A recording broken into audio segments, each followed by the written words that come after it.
Shalom saudaraku, selamat hari Minggu.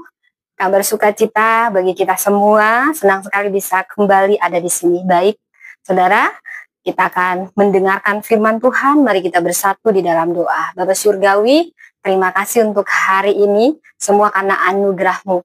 Saat ini kami merendahkan hati kami, bukalah mata hati kami, supaya kami mengerti kebenaran firman-Mu. Tolong hamba-Mu yang akan menyampaikan kebenaran firman-Mu, penuhi dengan hikmat, pengetahuan dari surgawi, penuhi dengan urapan, kuasa otoritas wibawa ilahi, dan sembunyikan di balik kuasa salib-Mu hanya kebenaran firman-Mu yang diberitakan untuk kemuliaan nama-Mu, dan kami sepakat mematahkan segala kuasa yang menghalangi pemberitaan firman-Mu, keakuhan, benteng-benteng keakuhan, atau siasat apapun, kuasa-kuasa jahat yang mencoba menghalangi, dihancurkan di dalam nama Yesus. Tutup bungkus tempat ini, keluarga kami semua dengan kuasa darah Yesus. Berfirmanlah Tuhan, kami siap mendengar. Amin. Shalom, shalom, shalom. Welcome in September, minggu kedua bulan September, dan saya menyebutnya terobosan di musim baru. Saudara, kalau kira-kira saya bicara tentang terobosan, apa yang terpikirkan oleh Anda? Penerobos, terobosan. Nah, seperti itu ya. Jadi itu seperti gambaran air bah, saudara ya. Kalau banjir pasti ada yang diterobos. Biasanya itu diterobos oleh air batas-batas. Makanya banjir bandang, pasti air itu menerobos, saudara ya. Jadi saya gali dari bahasa aslinya dalam perjanjian lama, itu bahasa Ibrani, kata menerobos itu parats, itu menghancurkan batas. Jadi ada batas-batas yang ditembus. Seperti air yang menembus bendungan sehingga wow, keluar tanpa bisa menahan. Kalau dalam perjanjian baru, bahasa Yunani sebagai informasi, maka yang paling mendekati adalah kata erchomai regumi. Nah, pada saat Yesus menerobos barisan untuk dia pergi, nah itu katanya. Nah, itu sendiri mengacu kepada tindakan Allah yang meluas, yang menembus. Dan kalau dalam perjanjian baru, terobosan, hasil nyatanya ya karya dari Yesus Kristus. Saudara, kalau kita bahas lebih dalam lagi tentang makna terobosan, kalau menurut Kamus Besar Indonesia itu langkah berani, tidak biasa, penuh resiko, memecahkan masalah, membuka jalan, ada jalan yang tertutup akhirnya terbuka, itu semua disebut terobosan. Kalau secara sekuler itu semua inisiatif manusia, itu butuh strategi baru, butuh inovasi baru. Tetapi dalam Alkitab, dari bahasa aslinya digali, itu bukan hasil usaha kita, itu campur tangan Allah yang akan membuka jalan, membuat karya yang supranatural. Bisa kita baca di Mika 2 ayat 13, 2 Samuel 5 ayat 20. Jadi terobosan rohani itu sepenuhnya intervensi Allah yang membawa kita dari kebuntuan menuju jalan baru, bukan hanya karena bagian kita yang berani, tapi karena Allah yang bertindak. Siapa yang mau merasakan terobosan, saudara? Saya percaya firman ini disampaikan, kita bukan hanya pendengar, tapi pelaku dan mengalami firman ini. Gereja ini mengalami terobosan di musim baru. Seperti yang saya katakan, di perjanjian lama, yaitu seperti Tuhan penerobosku. Jadi semua ini tindakan Allah. Tahukah saudara, di perjanjian baru, hal nyata ketika Yesus menyerahkan dirinya, aku sudah selesai. Lalu ketika Yesus mati, tabir bait Allah terbelah. Ini terobosan. Jadi dulu ada batasan untuk kita bertemu dengan Allah. Harus lewat imam. Imam pun harus benar-benar kudus. Tapi apa makna yang dalam ketika tabir bait Allah terbelah? Ini bukan usaha manusia. Ini karya Allah sepenuhnya. Saat Yesus mati, dia sudah lunaskan kita semua. Kita tidak layak, tapi dilayakkan oleh darah Yesus. Dan Allah sendiri menerobos. Tidak ada lagi batasan. Aku mau tinggal di hati umatku. Tidak ada batasan harus lewat ini, harus bunuh ini, harus ini. Tidak, Yesus sudah bayar semua.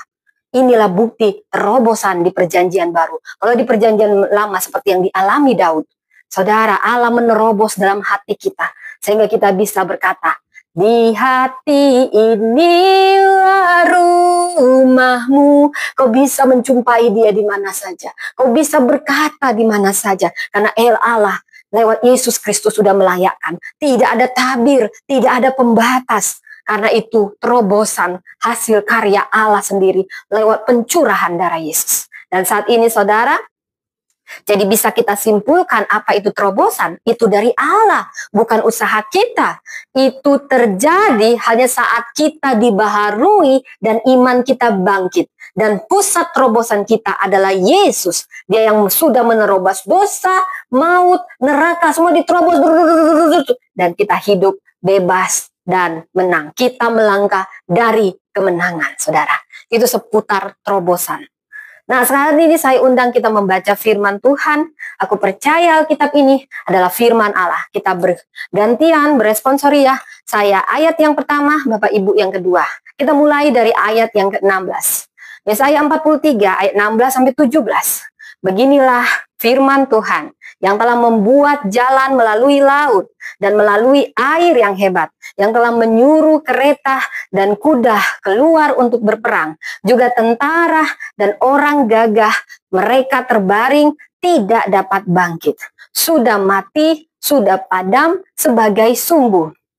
Ayat 18, firman-Nya, janganlah ingat-ingat hal-hal yang dahulu. Janganlah perhatikan hal-hal yang dari zaman purbakala. Lihat, aku hendak membuat sesuatu yang baru, yang sekarang sudah tumbuh. Belumkah kamu mengetahuinya? Ya, aku hendak membuat jalan di padang gurun dan sungai-sungai di padang belantara. Ayat 20 dan 21.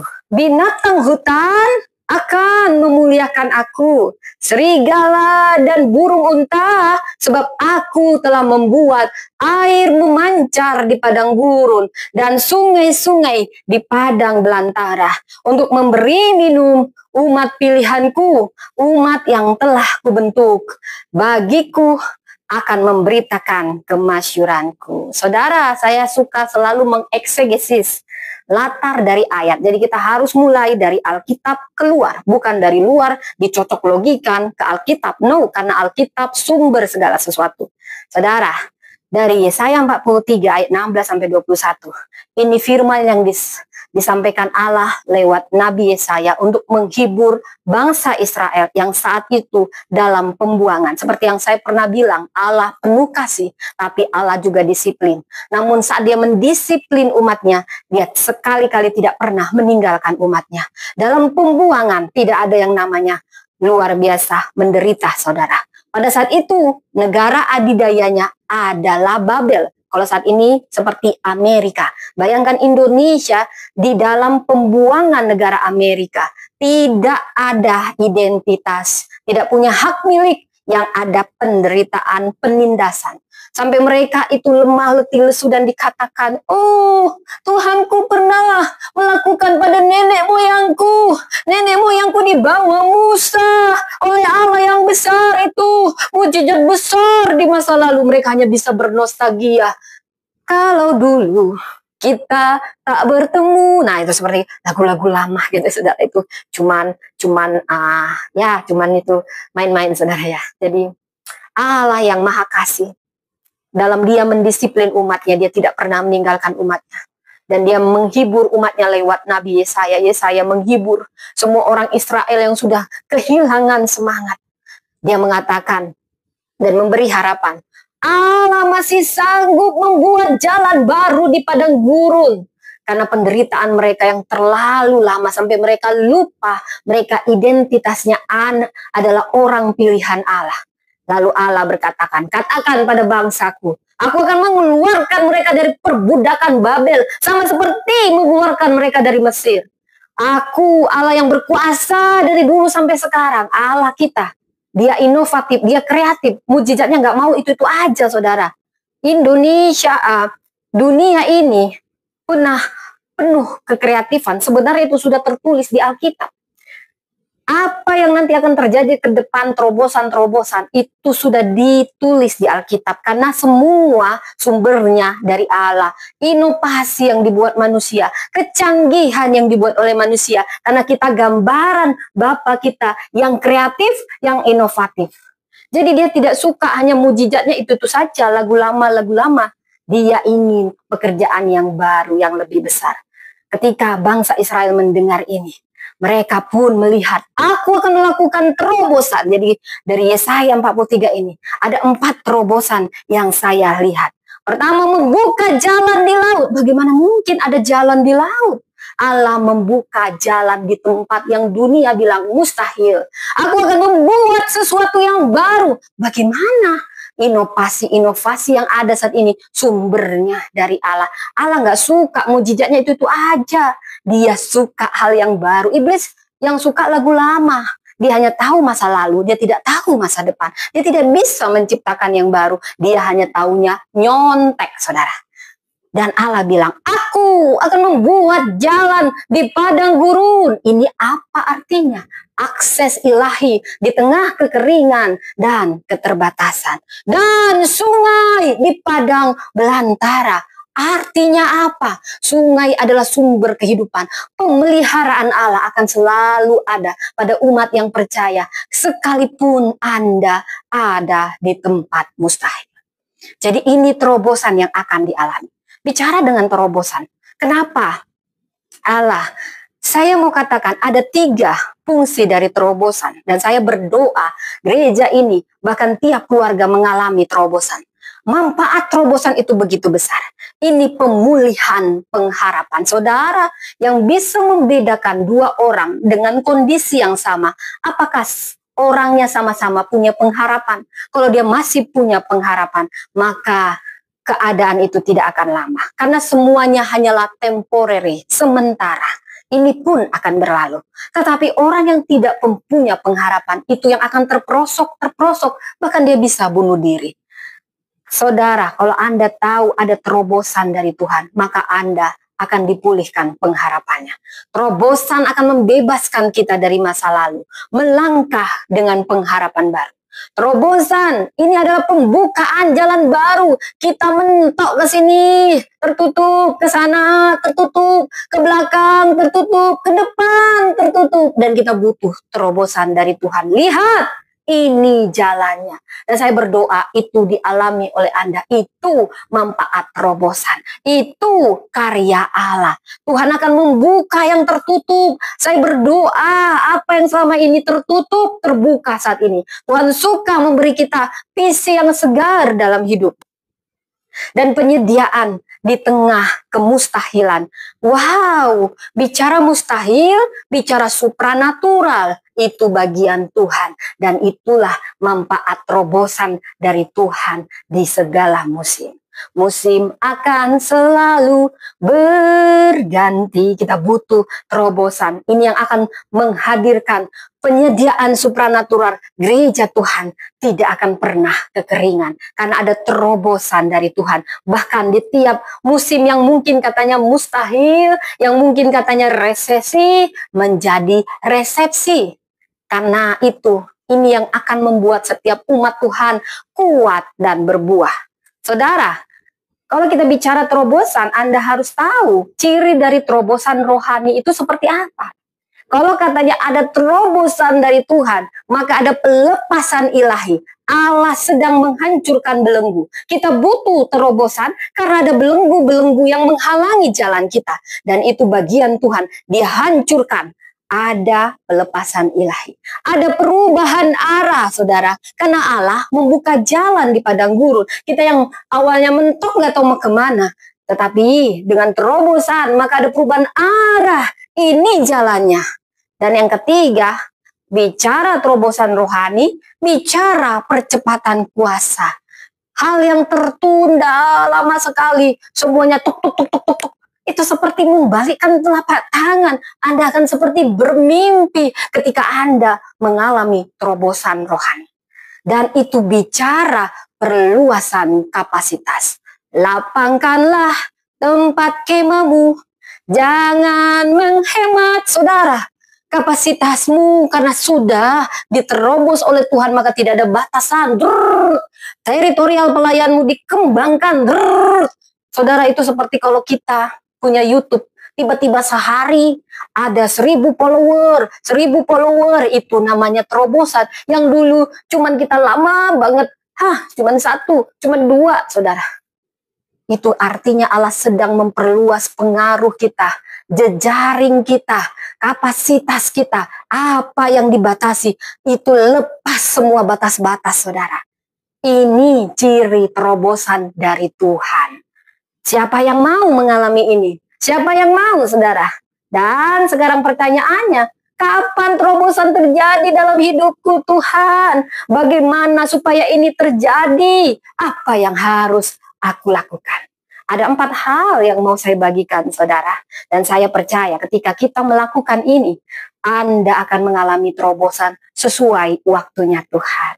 Yang pertama, ayat 18-19. Jangan ingat hal dahulu. Tuhan membuat sesuatu yang baru. Stop, saudara.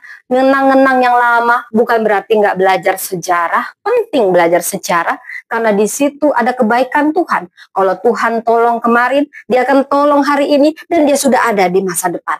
Itu pentingnya. Yang saya maksudkan, jangan terikat.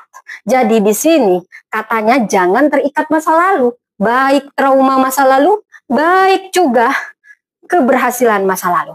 Terobosan hanya bisa terjadi saat kita melepaskan masa lalu. Karena kita mau melangkah ke masa depan, maka kita harus berani membuka diri untuk hal yang baru. Terobosan terjadi saat kita berhenti terikat masa lalu. Masa lalu yang bagaimana?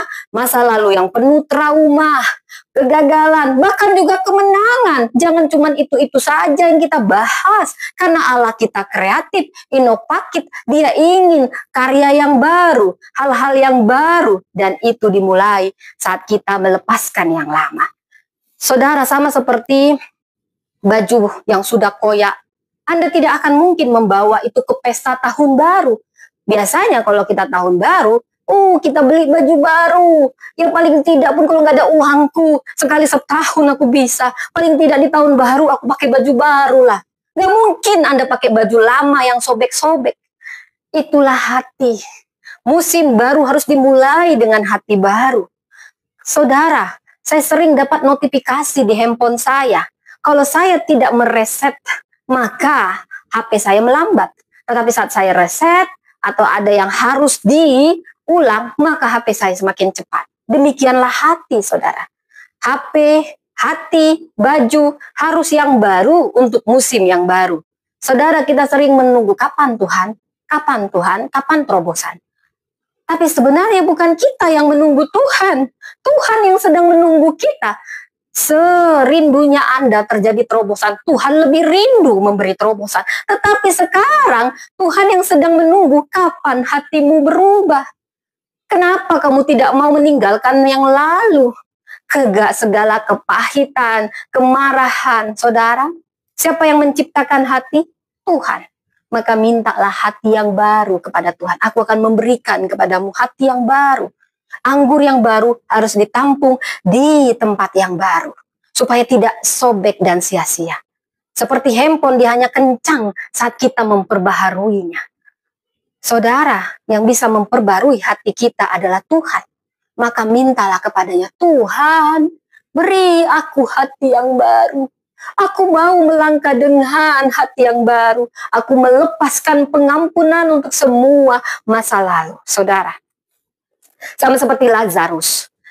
Kalau kita sudah punya hati baru, barulah kita mengalami kebangkitan. Kalau kita masih terikat, maka tidak ada kebangkitan.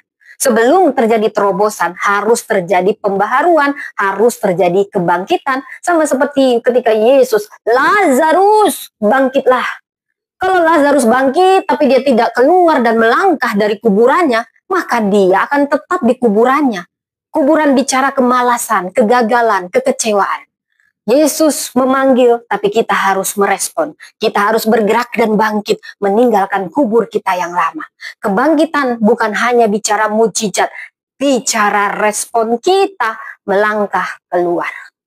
Saudara, kalau bicara tentang hati yang baru, kebangkitan, saya akan bawa banyak tokoh. Ada 4, saudara. Mungkin Anda sudah punya Honda di rumah.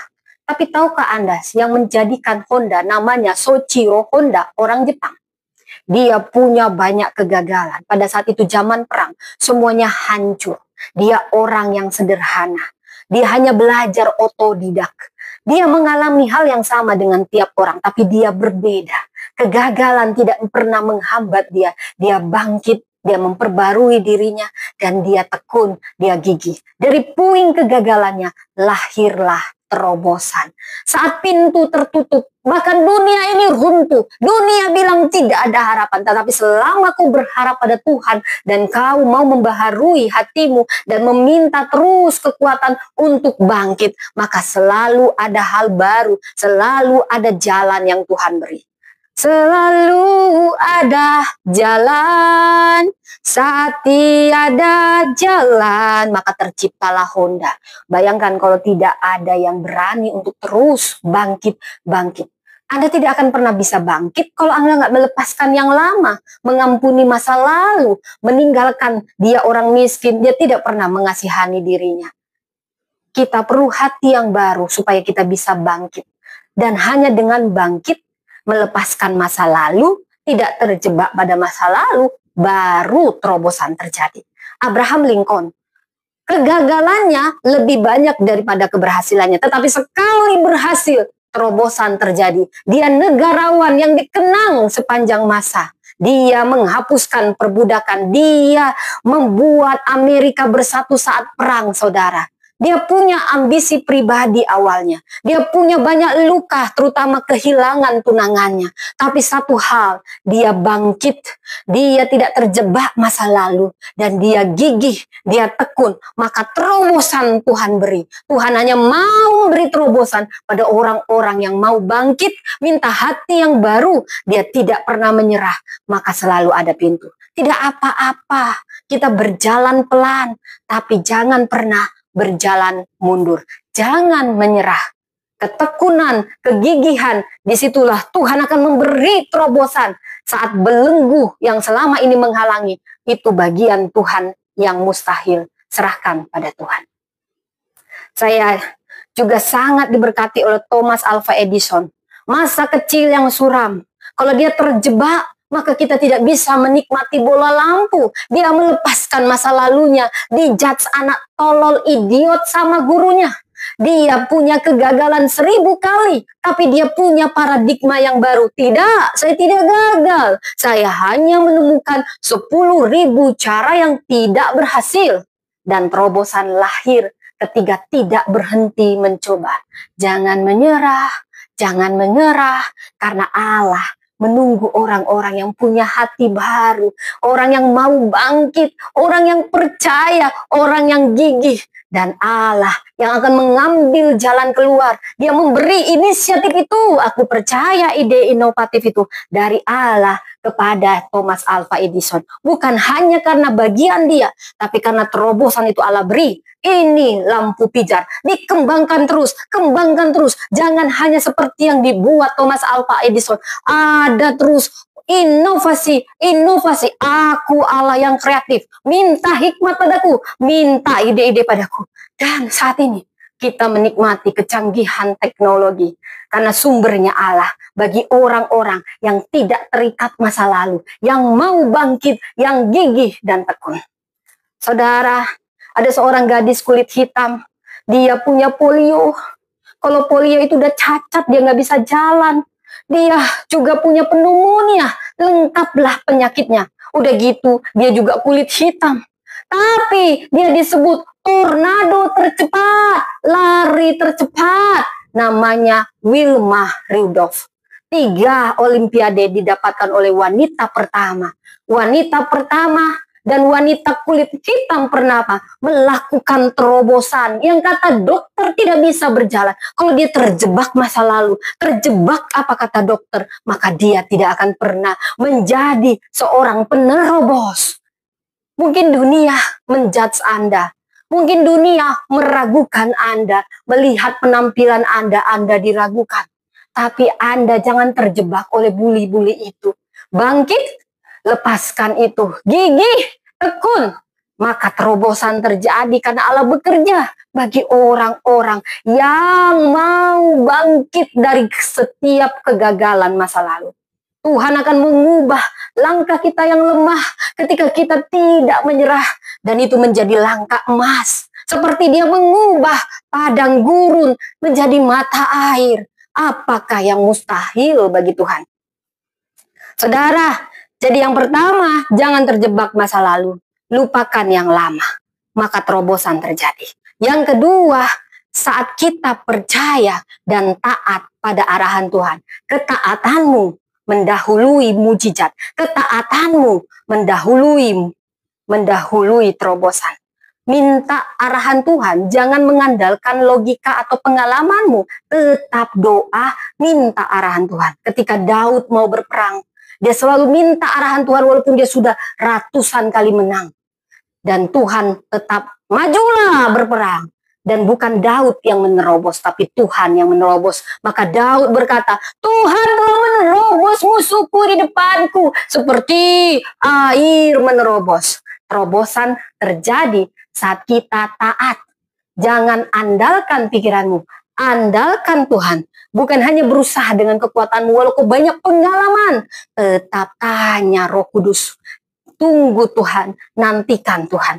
Karena terobosan yang dari Tuhan akan menjadi hal yang sangat spektakuler. Saudara, yang ketiga, apa yang bisa membuat terobosan terjadi? Saat kita hidup dalam doa. Bohong kalau nggak pernah doa. Bohong, doa kekuatan kita. Doa, iman, pujian, penyembahan ini sangat berkuasa. Mungkin kau tidak bisa apa-apa. Kau sudah melakukan semuanya. Kau duduk tenang di bawah kaki Tuhan. Nikmati hadirat Tuhan. Kau naikkan lagu pujian. Nikmati hadirat Tuhan.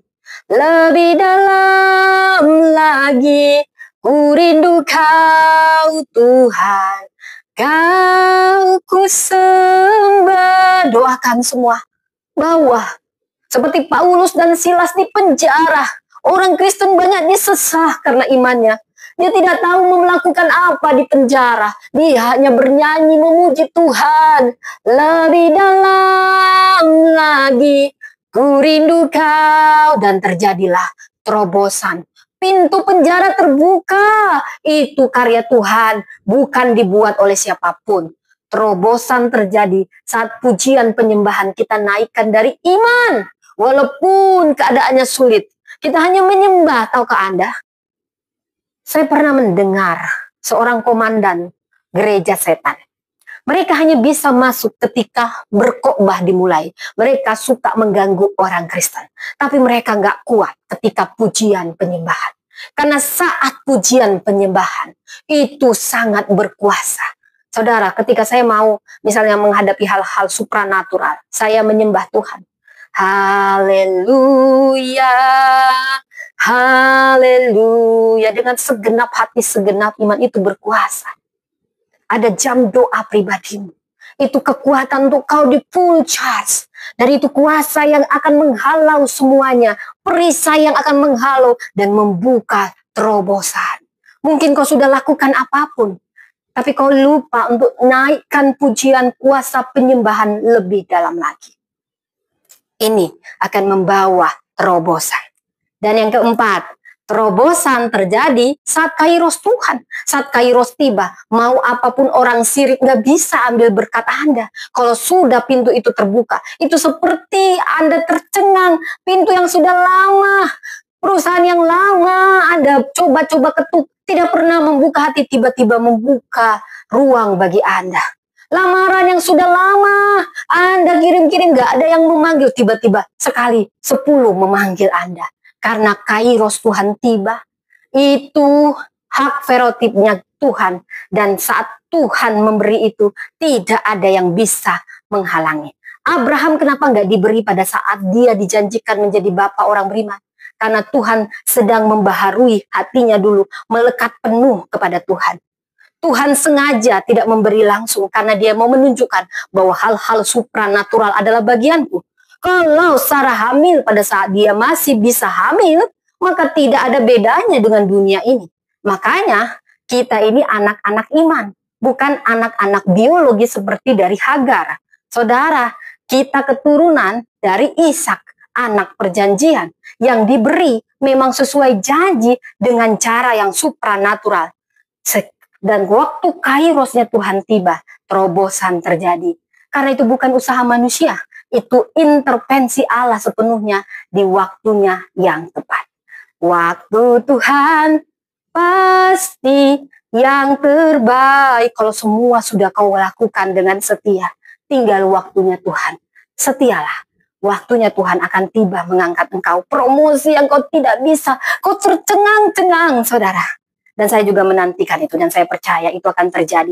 Terjadi pada kita semua, terjadi kairos Tuhan. Sama seperti Esther, dia mengajak semua orang berpuasa. 3 hari 3 malam dia tidak makan, puasa Esther. Semua dayang-dayangnya. Di situ ada peraturan, kalau menghadap raja akan mati kalau tidak disuruh. Esther sudah membuat, dia tidak hanya cantik luar dalam, persiapannya begitu matang, persiapan kerohanian yang begitu matang, baik fisik, baik rohani, semuanya. Kekuatannya di persiapan yang benar-benar mengandalkan Tuhan. Dan ketika Esther berani melangkah, kalaupun aku mati, biarlah aku mati. Aku mati untuk membela bangsaku. Di situ ada penyerahan diri, siap mati. Tapi di situ juga ada kepercayaan Tuhan pasti tolong aku. Dan Tuhan memberkati langkah-langkah orang yang berani ambil resiko dengan sepenuh iman kepadanya. Dan terjadilah terobosan, lahir dari keberanian yang taat. Dan saat melangkah meski beresiko, Allah membuka jalan yang tak terpikirkan. Tuhan akan membuat sesuatu yang baru. Bahkan yang mati bisa hidup. Ancaman bisa jadi kemenangan. Kalau kita sungguh-sungguh menantikan waktunya dan kita aktif mengambil bagian kita. Nantikan waktunya Tuhan. Terobosan akan terjadi. Amin. Demikian firman Tuhan. Jadi terobosan sejati lahir, saya simpulkan, saat kita melepaskan masa lalu. Ada ketaatan pada arahan Tuhan. Dan kita hidup dalam doa, iman, pujian, penyembahan. Dan kita setia menunggu waktunya Tuhan. Akan lahir terobosan. Sesuatu yang baru sesuai janji Tuhan. Saya berdoa itu terjadi bagi tiap keluarga, bagi gereja ini. Jadi dari Yesaya 43, 16-21, kita belajar bahwa Allah kita, Tuhan terobosan, yang memimpin kita untuk masuk musim baru. Bukan sekedar dipulihkan, dilengkapi, tapi akan memberi terobosan, yang akan membawa perluasan. Dan bukan sekedar untuk bertahan, tapi untuk menjadi kesaksian bagi kemuliaan namanya. Mari kita berdoa. Terima kasih. Tuhan, kami mau melepas masa lalu. Kami mau taat akan arahan-Mu. Kami mau hidup dalam doa, iman, pujian, penyembahan. Dan kami mau menunggu kairos-Mu. Ini kami, tolong kami dalam proses pembentukan. Kami percaya terobosan di musim baru kami alami di dalam nama Tuhan Yesus.